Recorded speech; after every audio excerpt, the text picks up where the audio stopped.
Bəzən bir insana lazım olduğundan çox dəyər veririk.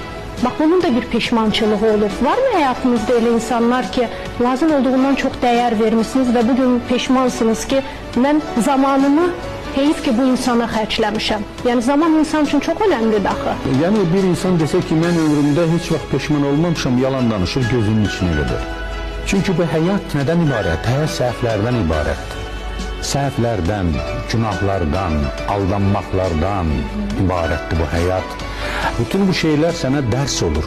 O həyat deyirlər, həyat məktəbdir. O həyat məktəbi budur. Yıxılacaqsan, duracaqsan, hüdriyəcəksən, hüdriyib yeriməyi öyrənəcəksən. Aldadacaqlar səni, tanıyacaqsan, daha aldanmamağa çalışacaqsan. Xəyanət eləyəcəklər sənə. Onda artıq bundan sonra yol gedəcəyin adamların seçimində daha ehtiyatlı olacaqsan.